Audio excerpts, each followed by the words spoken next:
Deuxième chapitre de la Bhagavad Gita. Aperçu de la Bhagavad Gita. Sanjaya dit, voyant la grande compassion d'Arjuna, ses yeux baignés de larmes et son esprit troublé, Madhusudan, Krishna, s'adresse à lui. Dieu, la personne suprême, dit, Ô Arjuna, comment de telles impuretés ont-elles pu naître en toi? Ces lamentations sont tout à fait indignes d'un homme conscient de la valeur de la vie. Elles ne conduisent pas aux planètes supérieures, mais à l'infamie. Ô fils de Pritha, ne cède pas à cette impuissance avilissante qui ne te sied guère. Chasse de ton cœur cette piètre faiblesse, et relève-toi, ô toi qui châties l'ennemi. Arjuna dit, ô toi qui toujours triomphes de l'ennemi, toi qui tuas le démon Madhu, comment pourrais-je, au cours de la bataille, repousser de mes flèches des hommes comme Bhishma et Drona, dignes de ma vénération? Je préférerais mendier que vivre en ce monde au prix de la vie d'aussi nobles âmes que mes précepteurs. Même s'ils convoitent les biens de ce monde, ils n'en demeurent pas moins nos supérieurs. Leur mort entacherait de sang tous nos plaisirs. J'ignore s'il vaut mieux les vaincre ou être par eux vaincus. En tuant les fils de Dhritarashtra, je perdrai le goût de vivre, et pourtant, les voici maintenant alignés devant nous sur ce champ de bataille. Une défaillance mesquine m'a fait perdre mon sang-froid et me rend confus quant à mon devoir. Indique-moi donc précisément la meilleure voie à suivre. Je suis à présent ton disciple et m'en remets entièrement à toi. Veuille m'instruire, je t'en prie. Je ne vois pas comment dissiper cette douleur qui m'assaille. Je n'y parviendrai pas, même si je conquiers ici-bas un royaume prospère à nul autre pareil, sur lequel régner tel un déva dans le ciel. Sanjaya dit, ayant ainsi parlé, Arjuna, vainqueur de l'ennemi, dit à Krishna, Ô Govinda, je ne combattrai pas. Puis il se tait. Ô descendant de Bharat, Krishna, souriant, s'adresse alors entre les deux armées au malheureux Arjuna. Dieu, la personne suprême, dit, bien que tu tiennes de savants discours, tu t'affliges pour ce qui n'en vaut pas la peine. Les sages ne pleurent ni les vivants ni les morts. Jamais ne fut le temps où nous n'existions, moi, toi et tous ces rois, et jamais aucun de nous ne cessera d'être. Au moment de la mort, l'âme change de corps, tout comme elle est passée dans le précédent de l'enfance à la jeunesse, puis de la jeunesse à la vieillesse. Le sage n'est pas troublé par ce changement. Éphémères, joies et peines, comme été et hiver vont et viennent, ô fils de Kunti. Elle procède de la perception des sens, ô descendants de Bharata. Il faut apprendre à les tolérer sans en être affecté. Ô meilleur des hommes, Arjuna, celui que n'affecte ni le bonheur ni le malheur et qui demeure imperturbable en présence de l'un comme de l'autre est certes digne de la libération. Ceux qui voient la vérité ont conclu, après avoir étudié leur nature respective, à l'impermanence du non-existant, le corps matériel, et à l'immuabilité de l'éternel, l'âme spirituelle. Sache que ce qui pénètre le corps tout entier est indestructible. Nul ne peut détruire l'âme impérissable. Le corps matériel de l'âme indestructible, éternelle et sans mesure, est voué à une fin certaine. Fort de ce savoir, combat aux descendants de Bharat. Ceux qui pensent que l'âme peut donner la mort ou elle-même périr sont des ignorants. Elle ne peut ni tuer ni être tuée. Jamais l'âme ne naît ni ne meurt. Elle n'eut jamais de commencement et n'en aura jamais. Non-née, éternelle, immortelle et primordiale, elle ne périt pas avec le corps. Comment une personne qui sait que l'âme est indestructible, éternelle, non-née et immuable, ô Partha, pourrait-il tuer ou faire tuer? De même qu'on se défait d'un vêtement usé pour en revêtir un neuf, l'âme abandonne l'ancien corps devenu inutile pour en prendre un nouveau. Aucune arme ne peut fendre l'âme, ni le feu la brûler, l'eau ne peut la mouiller, ni le vent la dessécher. L'âme distincte est indivisible et insoluble, ni le feu ni le vent n'ont de prise sur elle. Immortelle, partout présente, inaltérable et fixe, elle reste éternellement la même. L'âme est dite invisible, inconcevable et immuable. Sachant cela, tu ne devrais pas t'apitoyer sur le corps. Et même si tu penses que l'âme meurt et renaît sans fin, Tu n'as pas plus de raison de te lamenter, ô Arjuna, au bras puissant. La mort est certaine pour qui naît, et certaine la naissance pour qui meurt. Aussi, parce que tu ne peux te soustraire à ton devoir, tu ne devrais pas t'affliger de la sorte. Tous les êtres créés sont à l'origine non manifestés. Ils se manifestent dans leur phase transitoire, puis retournent à l'état non manifesté une fois anéantis. À quoi bon s'en attrister, ô descendants de Bharat?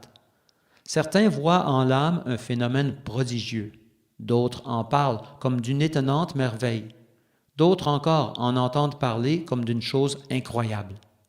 Il en est cependant qui, même après en avoir entendu parler, ne peuvent la comprendre.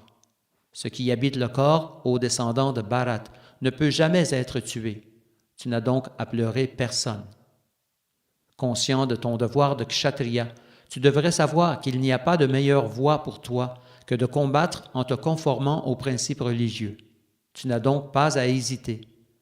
Heureux les kshatriyas à qui s'offre incidemment l'occasion de combattre, ô Partha, car alors s'ouvre pour eux la porte des planètes de délices. Cependant, si tu ne livres pas combat conformément à ton devoir sacré, tu pécheras pour avoir manqué à tes obligations.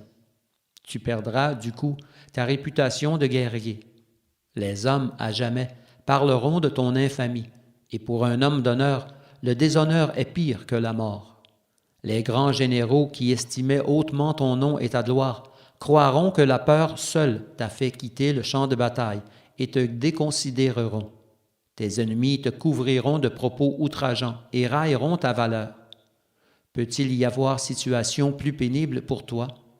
Ô fils de Kunti, si tu meurs sur le champ de bataille, tu atteindras les planètes édéniques, et si tu sors vainqueur, tu jouiras du royaume de la terre. Lève-toi donc et combats résolument. Combats par devoir, sans considérer la joie ou la peine, la victoire ou la défaite, le gain ou la perte. Ainsi, jamais tu n'encourras de péché. Jusqu'ici, je t'ai exposé ce savoir par l'étude analytique du Sankhya. Laisse-moi maintenant te le présenter en termes d'action intéressée. Quand tu agiras avec cette connaissance, ô fils de Pritha, tu pourras te libérer des chaînes de l'action. Aucun effort dans cette voie n'entraîne la moindre perte, et tout progrès, si modeste soit-il, prévient du plus redoutable danger. Ceux qui empruntent cette voie se montrent résolus et poursuivent un but unique. Par contre, ô fils aimé des Kurus, l'intelligence de ceux qui n'ont pas cette détermination se perd en maintes directions. Les hommes au savoir limité sont très attachés au langage fleuri des Védas, lesquels recommandent diverses pratiques intéressées, permettant d'atteindre les planètes édéniques, de renaître dans des conditions favorables et d'acquérir puissance et bienfaits divers. Avides de jouissances sensorielles et d'opulence, ils prétendent qu'il n'y a rien de supérieur. La ferme résolution de servir le Seigneur suprême avec amour et dévotion ne naît jamais dans l'esprit confus de ceux qui sont trop attachés au plaisir des sens et à l'opulence matérielle. Les Védas traitent essentiellement de sujets relatifs aux trois modes d'influence de la nature matérielle. Transcende ces trois gunas, ô Arjuna, libère-toi de toute dualité, de tout souci de gain et de sécurité, et fixe ton attention sur le soi. À la manière d'une grande nappe d'eau qui remplit toutes les fonctions du puits, celui qui connaît le véritable dessein des Védas peut aisément répondre à toutes les injonctions védiques. Tu as le droit d'accomplir le devoir qui t'échoit, mais pas de disposer des fruits de l'acte. Jamais ne crois être la cause des suites de l'action, et à aucun moment ne rejette ton devoir. Remplis ton devoir avec équanimité, ô Arjuna, sans t'attacher au succès ou à l'échec. Cette égalité d'âme, on l'appelle yoga. Ô Dhananjaya, par la pratique du service de dévotion, garde-toi de tout acte répréhensible et, dans un tel état d'esprit, abandonne-toi au Seigneur. Ils sont avaricieux, ceux qui aspirent aux fruits de leurs actes. Qui se consacre au service de dévotion s'affranchit, en cette vie même, des suites bonnes et mauvaises de ses actes. Efforce-toi donc d'atteindre à l'art d'agir, au yoga. En se vouant avec dévotion au service du Seigneur, les grands sages, les dévots, renoncent en ce monde aux fruits de leurs actes. Ainsi se libère-t-il du cycle des morts et des renaissances pour accéder à un état exempt de toute souffrance en retournant auprès de Dieu. Lorsque ton esprit ne sera plus distrait par le langage fleuri des Védas et s'absorbera pleinement dans la réalisation spirituelle, tu auras atteint la conscience divine.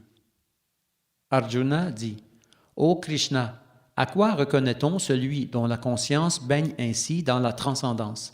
Comment parle-t-il et quel langage tient-il? Comment s'assied-il et comment marche-t-il? » Dieu, la personne suprême, répond, « Quand un homme, ô Partha, renonce aux multiples désirs de jouissance sensorielle que lui impose le mental, quand son esprit, ainsi purifié, ne trouve plus de satisfaction ailleurs que dans le soi, on dit que sa conscience est purement transcendantale. L'être qui n'est pas affecté par les trois formes de souffrance, ni enivré par les joies de la vie, qui n'est pas sujet à l'attachement, la crainte et la colère, est qualifié de sage à l'esprit ferme, qui, en ce monde, ne se laisse pas plus troubler par le bien que par le mal qui lui sont faits, qui ne loue ou ne dénigre ni l'un ni l'autre, est fermement situé dans le parfait savoir. Semblable à une tortue rétractant ses membres au fond de sa carapace, celui qui parvient à écarter ses sens de leurs objets est solidement établi dans une conscience parfaite. Même si elle restreint ses jouissances personnelles, l'âme incarnée conserve un attrait pour les objets des sens. Toutefois, qu'elle goûte quelque chose de supérieur et elle mettra fin à ses vains plaisirs, la conscience fixée au niveau spirituel. Les sens sont si puissants et impétueux, ô Arjuna, qu'ils vont jusqu'à ravir le mental de l'homme de discernement qui s'efforce de les maîtriser. Qui discipline ses sens en les maîtrisant parfaitement et absorbe sa conscience en moi, fait certes preuve d'une intelligence ferme. La contemplation des objets des sens fait naître l'attachement, lequel génère la convoitise qui, à son tour, engendre la colère. La colère appelle l'illusion qui elle-même entraîne l'égarement de la mémoire. Or, quand la mémoire s'égare, l'intelligence se perd et l'on choit alors à nouveau dans le bourbier de l'existence matérielle. Cependant, l'homme qui se libère de tout attachement et de toute aversion, qui parvient à maîtriser ses sens en observant les principes régulateurs de la liberté, reçoit du Seigneur sa pleine miséricorde. Les trois formes de souffrance matérielle n'existent plus pour celui que le Seigneur a ainsi touché de sa grâce. Désormais comblé, son intelligence ne tarde pas à être correctement située. Celui qui n'est pas lié à l'être suprême dans la conscience de Krishna ne possède ni l'intelligence spirituelle, ni la maîtrise du mental, nécessaires pour connaître la paix. Et sans elle, comment pourrait-on prétendre au bonheur? Comme un vent violent balaye un bateau sur l'eau, il suffit qu'un seul des sens débridés capte l'attention du mental pour que l'intelligence soit emportée. Aussi, ô Arjuna, au bras puissant, celui qui détourne ses sens de leurs objets possède, à n'en pas douter, une intelligence sûre. Ce qui est la nuit pour tous les êtres est le temps de l'éveil pour l'homme maître de soi. Et ce qui, pour tous, est le temps de l'éveil est la nuit pour le sage introspectif.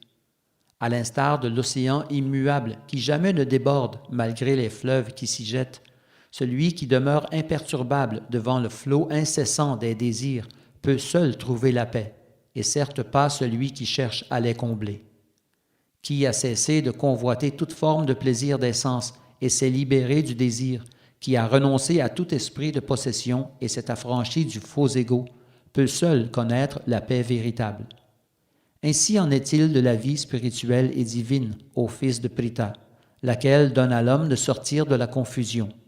Qui s'y établit, ne serait-ce qu'à l'heure de la mort, peut accéder au royaume de Dieu.